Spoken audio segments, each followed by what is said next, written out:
Hey, Flimsy Lunch Tray here, and wishing you had a very Merry Christmas. And as we approach the New Year as well, hope that will be a very good one for you. So in today's video, this is a different video than normal.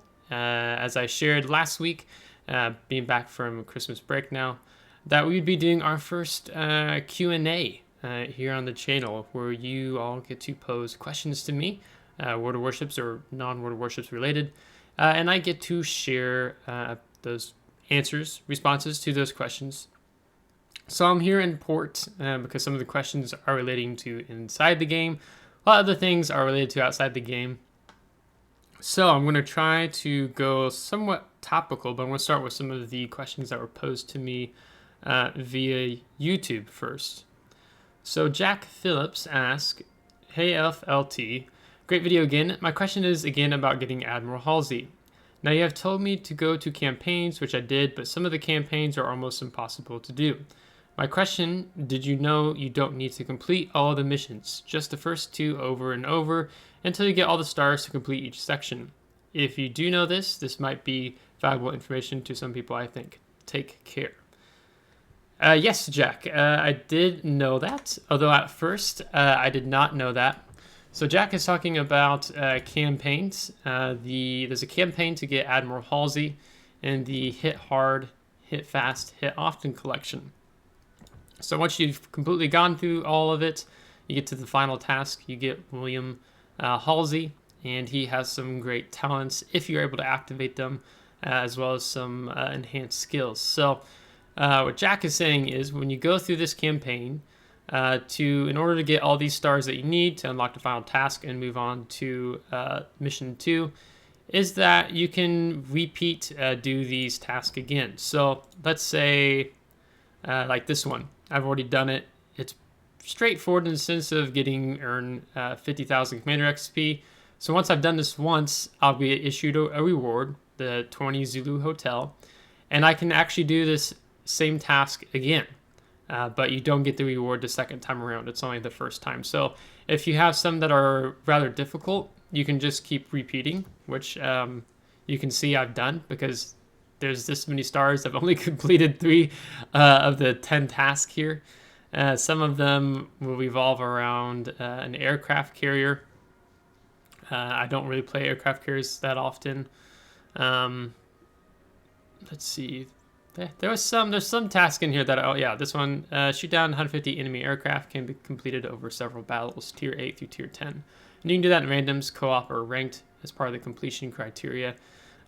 So I just opted for these instead.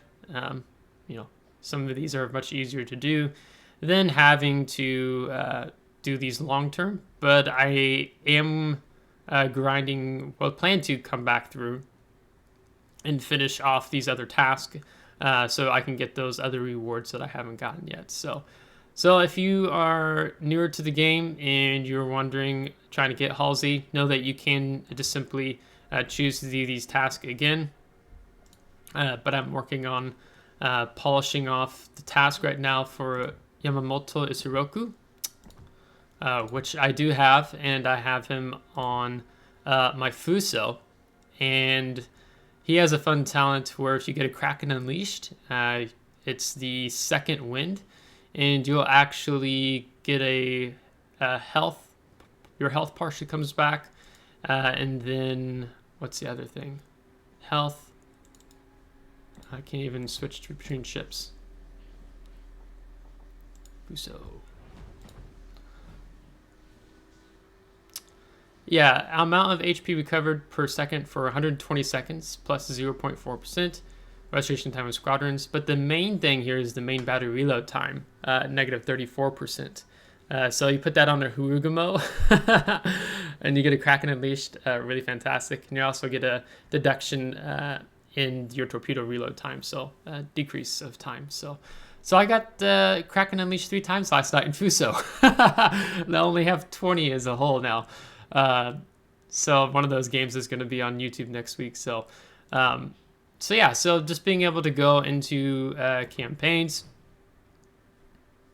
right, click on it, and you can just simply choose to do the same task over again, even though you've already completed it. So yes, Jack, I did. So wishing you the best of luck in getting Admiral Halsey here soon. Another question. Let's see. Let's go to Chazdad. He has asked, do you have any knowledge of new steel or coal ships being added in the near future? Yes. So if you keep up to speed with Wargaming's dev blogs that they have, and in their streams too, but I usually just keep up to speed with the dev blogs. They're adding several new ships for coal, steel, and also research points. So I don't know, maybe I can throw a picture of these ships up on the screen. But they're going to have a British battleship tier 10 called the Incomparable. It's a 1950 design for a gigantic fast battle cruiser armed with 6 508mm guns and 3 turrets. That's going to be available for steel. They don't show or disclose how much steel this ship's going to be. It's probably going to be a lot since it's tier 10. Part of the gimmick with this is she's got hydroacoustic search, and then she has 2 quadruple tubed 533mm torpedo launchers. And you can also launch single launch torpedoes. So yeah. They also have the American destroyer, the tier 10, the Forrest Sherman. This was a post-World War II design. It was built after World War II. And its primary armament is it's designed to counter aircraft and submarines, but the AA on Forrest Sherman is like bad, even though you get defensive AA. I think the medium range AA damage dealt is like really poor. But she essentially has what looks like to be the Austin guns, tier 10 cruiser, 3 rapid-firing 127mm guns with HE and SAP shells, and her torpedo armament consists of 4 533mm single-tube torpedo launchers in pairs off the port and starboard side, though they have a very narrow aiming sector.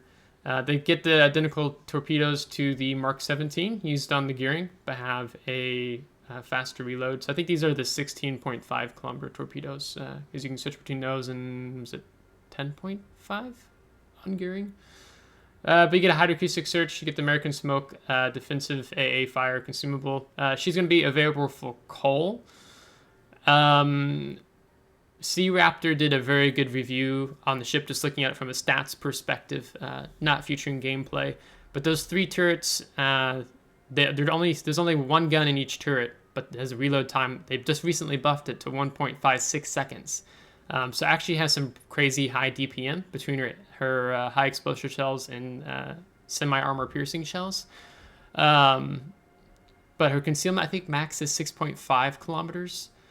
So I don't think she'll necessarily be like a destroyer you fight on the front lines with, but more like second line support. But the ship really intrigues me. I'd like to test it out. It kind of reminds me a little bit of a Friesland playstyle, because the hydroacoustic search has a 5 kilometer range of detecting ships, 3.5 for torpedoes. So if a destroyer is sitting in smoke, you can just run up on them with your hydroacoustic search and dumpster them without being detected. So I'm interested in the ship, but the torpedoes are questionable. If you watch the Raptors video, you'll know what I mean. Then there's also another ship. This one's for research points. It's a tier 10 Russian cruiser. Like, we need more. Wargaming's like, we don't have enough tier 10 Russian cruisers. Let's add another one. It's the Sevastopol. But she does not have radar. I saw it in battle a couple nights ago, and my alarm bells were ringing. Her guns sort of look, they're 380mm guns, and 6 powerful 380mm guns, and 3 turrets. They have improved ricochet angles and a short fuse time. Good concealment. Defensive AA, fast damage control team, hydroacoustic search, engine boost, repair party. That has a longer action time but replenishes less HP per second. So that's going to be available for research points. The ship, I don't know what Wargaming's necessarily thinking with that ship. The guns kind of remind you of like the turrets on like FDG. At least they do for me. That's the German Tier 9 tech tree battleship. And then the Große Kurfürst, and that's a tier 10 German battleship that you can get right now in the tech tree. And then the tier 10 Russian destroyer, the Khabarovsk, is off. Those two are both going to be moved from the tech tree into the armory for coal. And then the Große Kurfürst gets replaced with Preußen, new tier 10 tech tree German battleship. And then the Khabarovsk gets replaced by the Delny. That's the super Russian cruiser or something that you can play right now. I'm not sure. So those are only the ships I know coming available for coal and steel. And I guess we threw the Sevastopol in there for research points. So maybe I can throw pictures again while I was talking about this up on the screen. So another question we were asked. Pulled up on my phone here. Here it is. The dude abides. Hey Flimsy, question, which do you think are the best commanders to buy for 175,000 coal for each class of ship? I'm guessing different commanders are more suited to certain classes of ships within their national tree. So what the dude abides is talking about, if you go into the armory and you go to the commanders,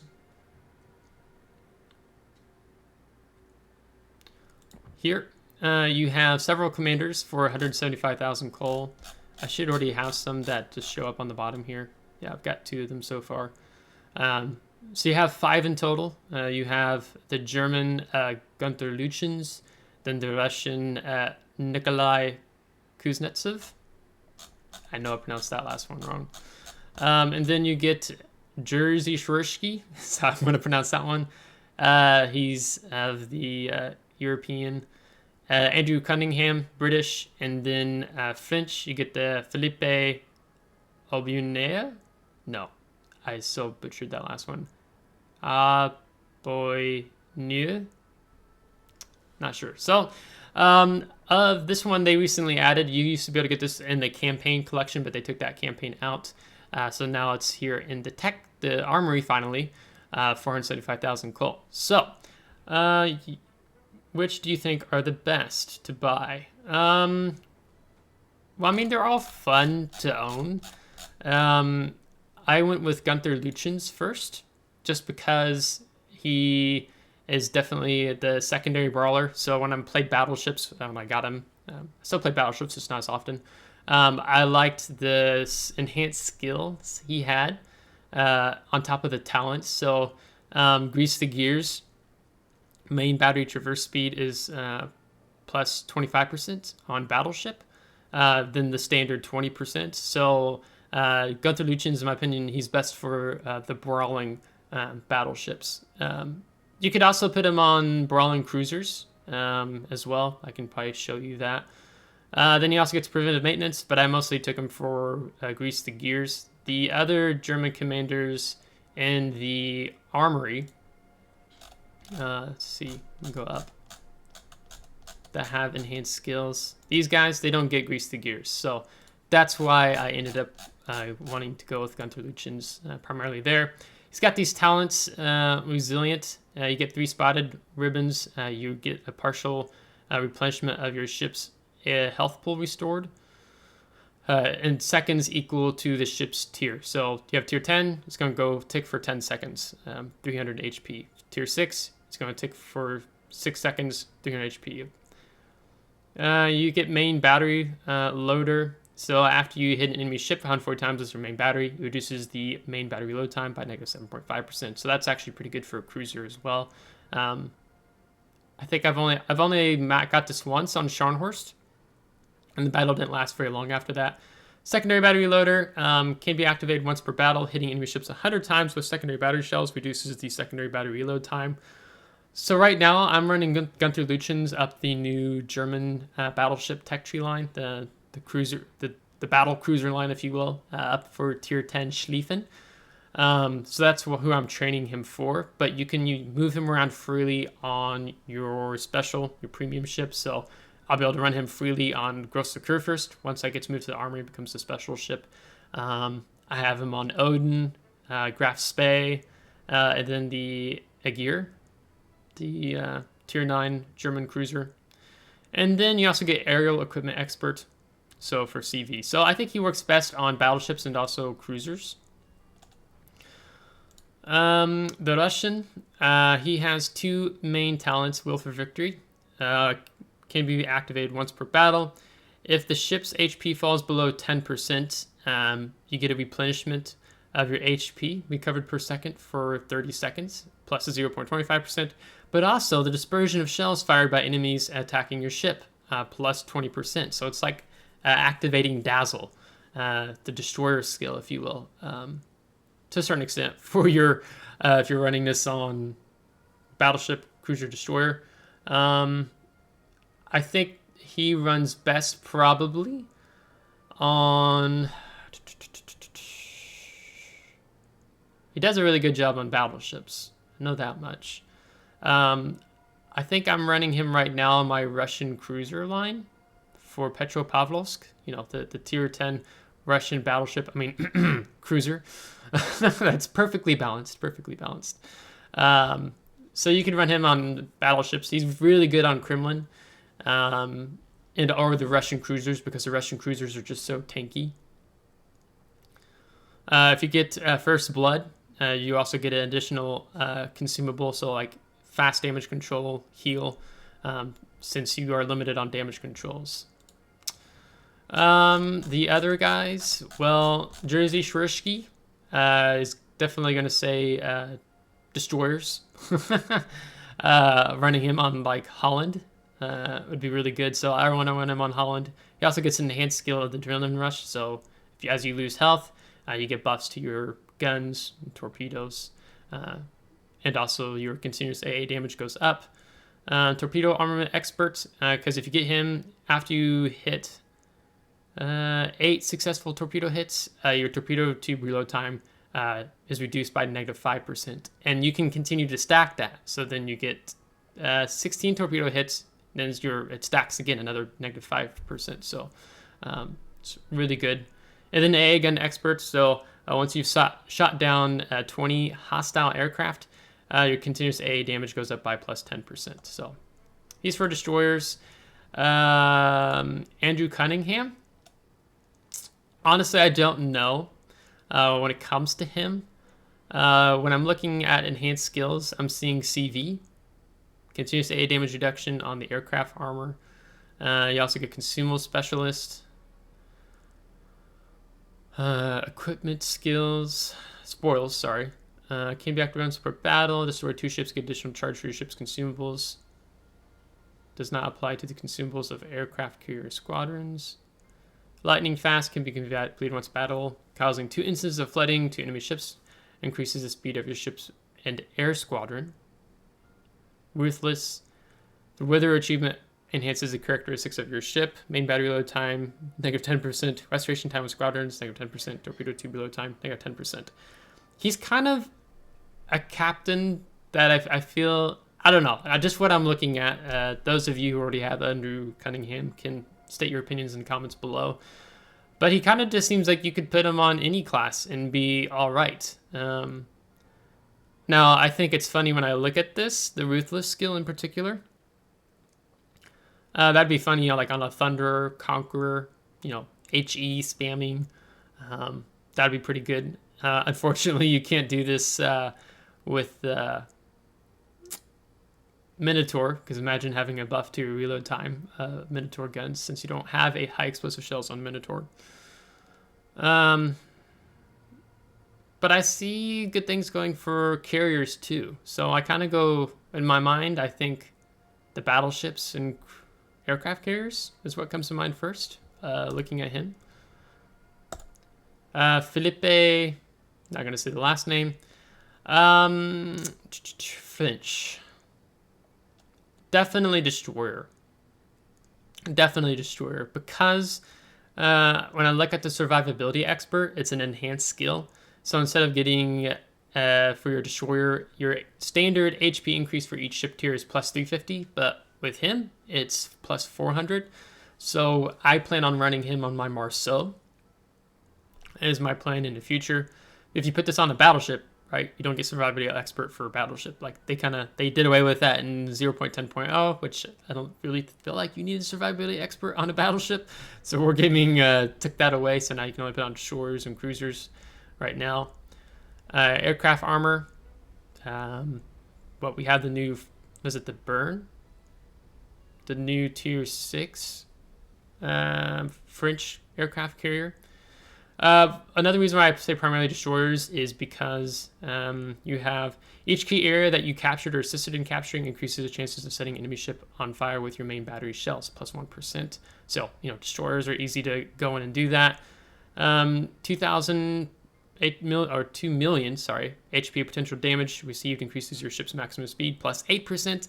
I see Marceau, Kleber written all over that.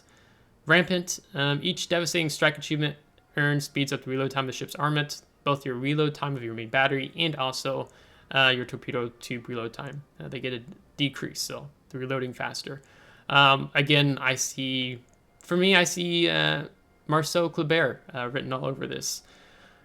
You could, because it's easy with Marceau, Kleber, they're kind of more open water gunboats to a certain extent. So I've gotten more than 2 million potential damage several times on Marceau destroyers. So yeah, I have Bourgogne, the tier 10 French battleship that you get for steel. And I run a different commander on him, so that he doesn't come to mind, because this guy has greased the gears for your main batteries, turret traverse speed, and then an enhanced adrenaline rush. So he's actually, right now I'm running him also on my Marceau, but I run this guy on Bourgogne because of these two enhanced skills. So yeah, so that would be my opinions there. The one thing I was going to mention with the German line, so the Aegir should be Lucians. Secondaries. Yeah, 9.5 kilometer secondary maximum range. And I think that's with no combat signal. Yeah. Now it's 10 kilometers, so... Yeah, so Lucians does really good on battleships and cruisers, in my opinion. You can see I'm running him on, Scharnhorst. I'm running him on Mackensen, Graf Spee, Odin. So, okay, let's go over to the Discord comments. Don't want to take probably been talking too long, but I hope those been helping answer your questions rather well. What is your favorite ship in World of Warships? Ask Trapper. Well, Trapper, let me tell you. My favorite ship in World of Warships is the Massachusetts. This was the first premium ship that I purchased with real-life money in the game.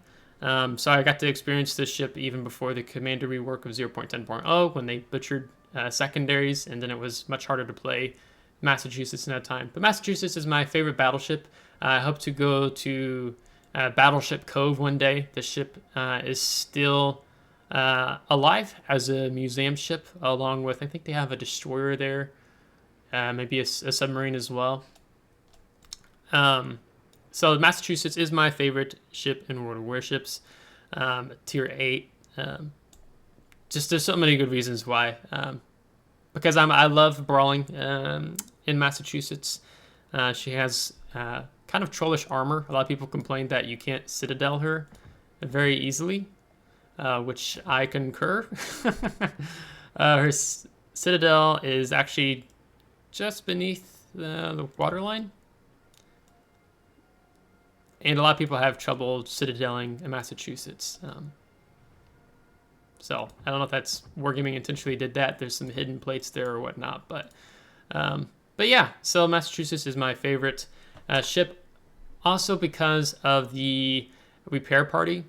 It has a 40-second reload time, where your standard is 80 seconds. So it means you can stay in the fight longer, brawling on top of having really good secondaries, 11.3 kilometers, that reload time of 3.4 seconds. So Massachusetts is and continues to be my favorite ship in World of Warships presently. Okay, I'm going to jump to Jap Lander. He asked another World of Warships question, and then we have some non-World of Warships questions. So, how did you get into World of Warships? Well, Jingles is the reason primarily why I got into World of Warships. I stumbled across his videos and began watching content that he produced on World of Warships. I'm also, the second reason I would say is because of my grandpa. He caught the tail end of World War II as a 16-year-old, lied about his age, and fought in the Atlantic. But that was just as the war was coming down. By the time he got in, he served on a destroyer. I think it was was it the Gearing? I'm trying to remember what ship he served on because he also served in the Korean War. And in the Korean War, he served on the Oregon-class cruiser, the Rochester. So that's one of the reasons why I recently bought Rochester, and I have some things I'm going to be doing with Rochester here on YouTube. Yeah, he served on a destroyer, I think it was. So yeah, Jingles and the fact that my grandpa served in the Navy. I also have an uncle who served in the Navy too. And I'm also a huge naval war history nerd. I love learning naval war history, especially World War I, World War II. And, in the port here we have fjords. So I'm American, but I live in Norway for part of my work. And so I've been studying a lot of the naval war history, particularly of World War II, of what happened here in Norway. And so I've been to some part of the Atlantic Ocean Wall, fortifications that Hitler had built for like over 3,000 mile stretch from Norway all the way down to almost Spain. And so there's some bunkers that are really close to where I live that I've been to a couple times, visited. You can still see the German writing inside the bunkers. Some farmers have completely filled some of those bunkers in, which is kind of sad for historical purposes, in my opinion. But yeah, so Jingles, Grandpa, war history nerd. That's how I got into World of Warships, and then just kind of decided to start producing videos. And over a year later, here we are. Continuing on with Japalander's questions. Care to share what you do outside World of Warships? Well, I can share with you what I do outside of World of Warships. So I'll go ahead and share basically what my job is. There's two things that I tend to stay away from here on the channel. That is politics and religion. Religion I'm more open to, but politics I definitely stay away from that. I shut off all my U.S. News, so I have because I'm so tired of politics in the U.S. And so my job, thank God, is not dealing with politics, but it's actually I work at a church. So my role is I help local. I have a focus on internationals in the regions in the local area of the church I serve in. I don't work in a state church. Church of Norway. It's a free independent church I work at. So my role is focusing on internationals in the local area, and that goes into a lot of different aspects of that work. But I've worked in engineering. I've worked in a restaurant. Restaurants was when I first got a job. I was working in restaurants. And then I've also worked at a franchise corporate company, very bottom of the totem pole there. And I really did enjoy the engineering job I had, but I ended up here in Norway for that job and working at a church. So that is what I do outside of World of Warships in a job sense. Also, of course, that does also have different things in store for me in personal life related as a Christian, but I won't go into all those details here. But I also like playing music, so I have, that was actually part of my degree was the area of emphasis on music, minor in history. So I've been playing guitar since I was 10 years old. So I've been playing guitar for 18 years now. So now you know how old I am. and I just absolutely love playing guitar, electric guitar, bass guitar. I play drums a little bit, piano, played classical guitar. I have a kalimba that Mrs. Flimsy got me for our 5th year wedding anniversary. I don't know if you'll be able to hear any of this or not, but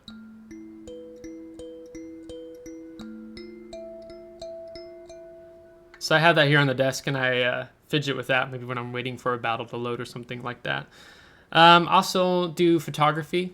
Maybe I can show a picture or two on the screen here of that. Norway is such a beautiful country. It's crazy. So it's so easy to take good pictures here, in my opinion. You have to purposely try to take a bad picture, is my joke. So hiking, camping, shooting, like trap shooting, skeet shooting, when I get the chance. That hasn't happened here in Norway yet, but I've done a lot of that in the U.S. And I have, that's what I'd say I do outside of World of Warships. So now you guys get to know me a little bit better through that question. So thanks. Did I say Japlander? Japander 87. Thanks for asking that question. And then the other questions kind of resolve into Norway and US. So Japander also asks, foods you enjoy in Norway and US. Well, I really love fish. So Norwegian salmon, love it. It's so delicious. I have it almost once every 2 weeks. I do a lemon peppered salmon on the stovetop. Mrs. Flimsy absolutely loves it, so we like eating that. Chocolate here in Norway, Norwegian chocolate, European chocolate, also really good. What else? Reindeer. I had reindeer for Christmas. Reindeer meat's really good. I did a sweet, what was it called? Sweet and smoky rub for Christmas day for the reindeer that I marinated. So that was delicious. And also Norwegian beef is really good. I have some friends who own a farm south of where I live, and go to their farm sometimes to get some cow meat and roast that and stuff. So it's really good. U.S. deer meat's really good in the U.S. Hunting. Foods in the U.S. I say have more flavor than they do here in Norway, but that's mostly because in Norway they don't have all the how do you phrase it? Food in Norway is more healthier than in the U.S. So usually healthier food doesn't taste as good. Where in the U.S., it's like, fry me a Twinkie. So I really like foods in the U.S., but I'm also thankful for the foods here in Norway because I feel like I'm eating a lot healthier, have a lot less fried food and stuff than I did in the U.S. So in the U.S., fried food, I'm all about chicken, seafood, shrimp, tenderloins. In the Midwest, I come from Indiana, corn on the cob. So those are kind of foods that I enjoy in Norway and U.S. If it's got meat, I'm pretty much going to like it. 27th February, he asked, my only question is, what is the best part of life in Norway? Is it either the people, the food, the amount of historical content in Norway? Well, I've been to Norway several times before I moved here, and I really fell in love with the culture. I fell in love with the people here, the food, even though it's really expensive to eat out here in Norway, so don't eat out very often. Just grocery shop and cook at home. There's a lot of historical content in Norway. It's interesting, living in the U.S., we go back to, the founding of our country, go back to the 1700s and what have you, and even before that. But that's our, the nation's history only goes back that far. But you come over here to Europe and Norway, the history goes back so much further than that. I was in an old church in northern Norway that I wanted to visit one day, and it was, when was that built? Was it 1323 or 1423? That's older than anything we have in the U.S. unless get into some of the other historical findings in the U.S. of Indians, Native Americans, so on and so forth. And then you can go even farther than that here in Norway with all the historical content of the Vikings. So my So one reason I have fjords because I live in Norway, but then my emblem here in the game, I don't, what do they even call it? Just hammer. It looks like Thor's hammer. So that's one of the reasons why I have this as my emblem. And then the background fits in with it really well. We also have the horned helmet, but I like the hammer. So that's kind of why I had that with the rich history here in the country. But the best part of life in Norway, I just honestly just would say the people. Yeah, it's really interesting because there's the stereotypes of Norwegians being really introverted, and that we were already Norwegians were already practicing social distancing with COVID before the pandemic even hit. But Norwegians, yeah, they are very to themselves and private, but there are exceptions, and I think there's three things. So if you meet a Norwegian while you're hiking, they'll talk your ear off. In a bar, they'll talk your ear off, and then a wedding. Those are the three primary places I've been to where I find Norwegians not to be the stereotype and complete opposite. So I had a friend who got married. She was married beginning of this year, and then they had a celebration. She's Norwegian, her husband's international. And they had their celebration because of COVID. They couldn't have it in the beginning of the year. They had it this summer. And as a wedding celebration with, primarily Norwegians, and I was looking around the room, I was like, are these Norwegians? Like, this is, are you sure? Because they're just so extroverted, dancing together, having a good time, laughing. No personal space whatsoever. So that was really funny to me. So, yeah, I'd say the people, but also the beauty, the nature of Norway, absolutely love. That's a really close second for me because most things Mrs. Flimsy and I like to do is outdoors in nature, hiking, taking pictures, kayaking, those types of things. We're not the type of people who like to go to a big city and spend money to be entertained, but just enjoying nature. So yeah, so that should be all the questions that I've asked. I'm double checking the Discord and the QnA video text channel. Yeah, so I think I got everything. Two other questions that I often regularly get that I'll just go ahead and add on real quick. One of those is, do I ever plan to become a community contributor for World of Warships? The answer to that question is no. I get asked, I've been talked about in the World of Warships forums, and also get questions from time to time on comments in the YouTube channel. And no, I don't plan to become a community contributor. To me personally, I felt like Wargaming handled the CC Exodus really poorly, especially in how they treated Little White Mouse in Chobetsu. So, because Wargaming doesn't really have that respect or value their community contributors, in my opinion, I don't intend on becoming one. Even before the CC Exodus, I had no intentions on becoming one. From even the community contributors who say, the beginning of World of Warships, Wargaming was really intentional, and it was like back and forth on the communication, the conversations, and they really felt valued. And then as the game took off and has become what it is today, I think they say they noticed a shift in 2016, 2017. Wargaming doesn't really care so much for community contributors' opinions and stuff. So, even with the Commander rework 10.0, before they meant that went live, before we even had the CC Exodus. So the Commander rework of 10.0, that was like the beginning of 2021. The skill Deadeye.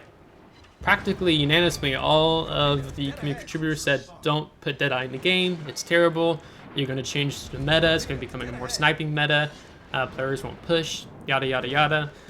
So Wargaming's like, wow, we really value that feedback, but we actually don't value that feedback, and we're going to do it anyway. And then you see, there's kind of a little garbage fire with that within the game until they finally took that out. I think in 10.4 they finally removed Deadeye. So they just don't listen to the community contributors. We don't really value. I don't feel like there's a respect between community contributors and Wargaming. It's just a one-way street. It's Wargaming's way. But that's just my opinion. You feel free to disagree with that. So I don't have any intentions on becoming a community contributor. A lot of things would have to change. If you follow the other YouTube content creator, Potato Quality, he's in the 07 clan. It's been fun watching. It's been good watching him progress as a content creator on YouTube in Warships. I think he's learned a lot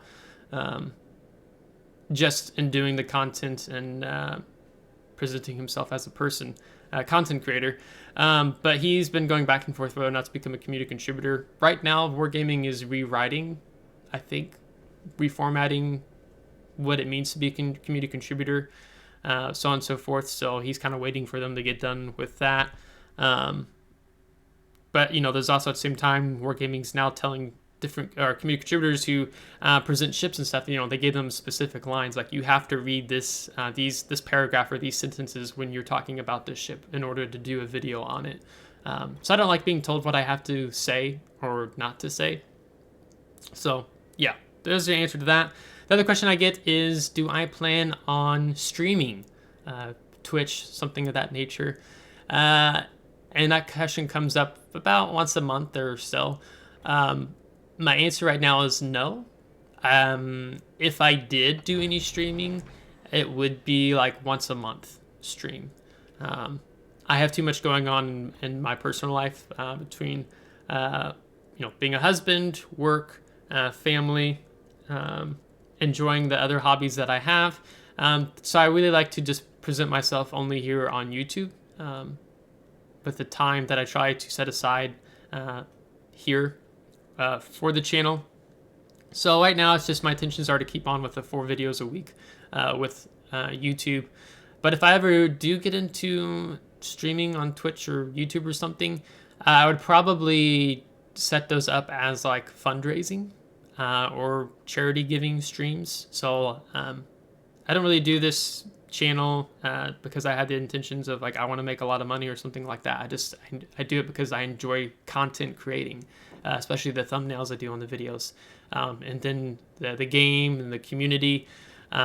So I didn't start all this with the intentions that I just want to make a bunch of money. So if I did a Twitch stream, like let's say a 3-4 hour stream or something like that, I would set it up as a fundraising stream. So maybe we're doing a stream to give to all funds raised in that 100% during the channel stream would go towards Battleship Cove, where the museum ship world, Massachusetts is, or the Indiana Military Museum.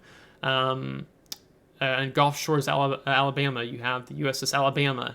I can't remember the name of that museum, but I've been there and on the USS Alabama. Going to see for USS Texas, oldest ship I think we still have. Well, besides the USS Constitution. And then maybe, something like children's hospitals, St. Jude's, Riley's Children's Hospital. So if I ever did Twitch stream, I'd want it just to be all those money raised, like the fundraising stream. That's what I would do. So yeah. So I guess if you have any thoughts or comments on that, let me know. But if I did do any Twitch streaming, it probably wouldn't be till maybe this coming summer. But again, once a month, twice a month would probably be pushing it for me, honestly. So yeah, I think I'll go ahead and wrap the video up there. So I hope you enjoyed this Q&A video. Maybe now that we've done our first one, I can set some things up to improve on the Q&A videos. Maybe I can have Mrs. Flimsy posing the questions to me, almost kind of like an interview. Yeah, I have different thoughts. So let me know if you think there's different ways we can improve doing the Q&A video, because it's kind of hard just keeping the screen idle for you all when I'm doing this, because all you're doing is listening to my voice. So I'm done rambling now, so I'm going to stop. So if you liked today's video, give it a thumbs up. If you did not, give it a thumbs down. Subscribe if you do want to see more. If you are subscribed, thanks so much. And if you have any responses to anything we discussed, let me know in the comments. As I always appreciate your guys' feedback to be able to improve the channel. So until next time, take care.